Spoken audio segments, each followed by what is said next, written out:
उसे क्या दुख है? वो एक मामूली व्यवसायी की पत्नी है। उसका पति और पुत्र व्यापारी दल के साथ जंगल के रास्ते जा रहे थे, पर पीछे रह गए। जब लोग खोजने के लिए वहां वापस लौटे तो पाया वो मरे पड़े थे। उन्हें किसी डाकू ने मार डाला था। उनकी उंगलियां कटी हुई थी, जिससे लोगों को विश्वास हो गया है कि ये काम एक अंगुलीमाल नाम के भयानक डाकू का है, क्योंकि वो अपने शिकार की उंगलियां काट डालता है। मैंने इस डाकू के विषय में लोगों को बातें करते हुए सुना है। आनंद, क्या तुम उसके संबंध में कुछ जानते हो? भगवान कहते हैं कि वो एक ज्ञानी पिता का पुत्र है। उसने खुद भी तक्षशिला में शिक्षा प्राप्त की है। लोग कहते हैं कि वो एक अत्यधिक प्रतिभाशाली विद्यार्थी था, परंतु कुछ सहपाठियों की ईर्ष्या के कारण उसे ज्ञान का मार्ग छोड़ देना पड़ा और उसने अपराधी जीवन अपना लिया। राजा के सैनिक लंबे समय से उसका पीछा कर रहे हैं, पर वो इतना चालाक है कि उनकी पकड़ में नहीं आता। इस तरह से उसे कभी नहीं पकड़ा जा सकता। सैनिक भाले और चाबुक के बल पर लोगों को कुचल तो सकते हैं, मगर उनका आचरण नहीं बदल सकते।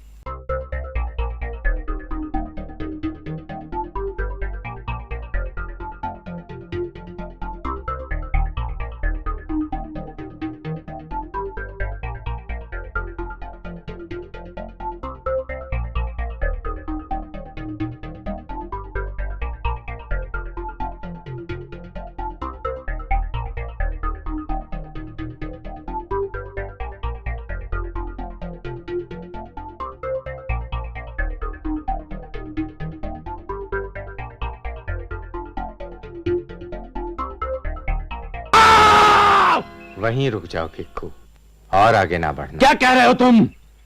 मैं क्या तुम्हें भिक्खू दिखता हूं? अंगुलीमाल, मेरी बात ध्यान से सुनो। मैं तुम्हें तुम्हारे विषय में कुछ ऐसी बातें बताना चाहता हूं जो तुमने कभी नहीं सुनी। ए साधु, तू अब कौन सी चाल चलने वाला है भगत? मैं तेरी बात पर भरोसा करने वाला नहीं। देखो, मेरे पास कोई अस्त्र नहीं है और ना ही मेरे साथ सहयोगी हैं जो तुम्हें हानि पहुंचाएं। तुम बहुत देर से छिपकर मुझे देख रहे हो और जानते हो कि मैं सच कह रहा हूं। मेरा यही अनुरोध है कि तुम मेरी बात सुनो। ठीक है, बोलो। तुम्हें आश्चर्य हुआ जब मैंने तुम्हें भिक्खू कहकर पुकारा, परंतु मैंने ऐसा इसलिए कहा क्योंकि तुमने कभी अपनी आत्मा की ओर नहीं देखा है। कभी यह अनुभव नहीं किया कि तुम्हारे भीतर कहीं एक भला आदमी भी है जिसमें दया की भावना है, ठीक उसी तरह जैसे कोई भिक्खू चाहता है। बकबक बंद करो। मेरे समूचे जीवन का उद्देश्य है लोगों की हत्या करना और समृद्ध होना। जीवित लोगों का मेरे लिए कोई मतलब नहीं है। फिर भी मैं कहता हूं, समाज और लोगों के बीच तुम्हारा स्थान है। समाज? क्या जानते हो तुम समाज के बारे में? तुम स्वयं एकांत में रहने वाले हो। पीड़ा और अपमान के बारे में तुम जानते ही क्या हो? शायद उतना नहीं जितना तुम जानते हो। मैं जानता हूं कि तुमने बहुत दुख सहे हैं, मगर इसका हल यह नहीं है कि तुम लोगों के जीवन में दुख पैदा करो और अपने लिए नर्क का मार्ग तैयार करो। सोचो, किसी आदमी की हत्या करने के बाद क्या तुम्हारे मन में यह इच्छा नहीं हुई कि तुम उसके शव के सामने खड़े होकर रो? और कितनी ही बार इस जंगल के भयानक एकांत में तुमने अपने आंसुओं को नहीं रोक लिया है? और अभी वो कैसे बाहर आने के लिए संघर्ष कर रहा है। उसे बाहर आने दो अंगुली, उसे रोको मत। आंसुओं को बहने दो, उसे मत रोको।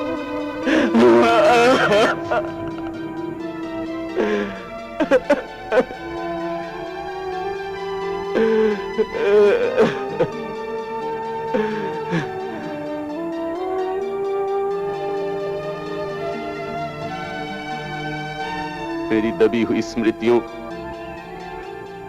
आंसुओं और पीड़ाओं को मुक्त करने वाले तुम कौन हो? क्या अधिकार है तुम्हें?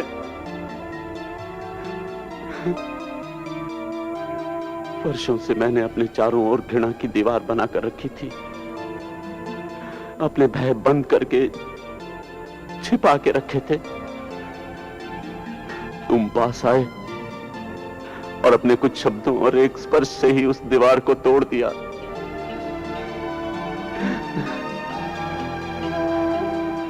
मैं अपने जीवन को बचाने के लिए ही संसार से भाग आया था, किंतु तुमने उसे नष्ट कर दिया। कैसे जीवित रहूंगा अब मैं?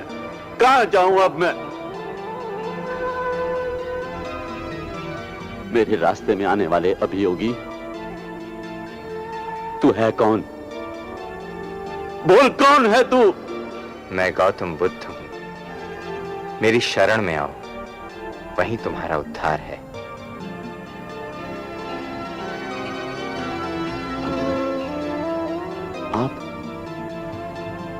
आप हैं भगवान? मेरी रक्षा अब कहीं नहीं हो सकती।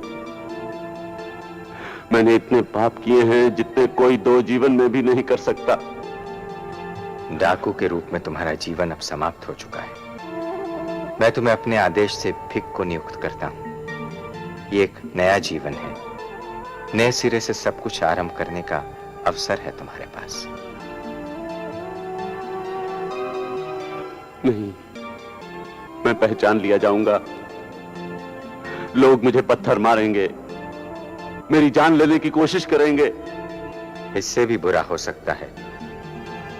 तुमने जो हत्याएं की हैं, ये उन्हीं का फल है। सभी पीड़ाओं के कारण तुम ही हो। तुमने जो कर्म किए हैं, उसका फल तो तुम्हें भोगना ही होगा। जब तक जीवन चलता रहता है, कर्मों के फल भी मिलते रहते हैं। क्या तुम्हारे भीतर उन्हें स्वीकार करने का साहस है? हाँ भगवान, जिस नर्क में मैं जी रहा था, उससे तो कोई भी स्थिति अच्छी हो सकती है। तो फिर आओ अंगुलीमाल, फिर से मनुष्यों के संसार में लौट चलो।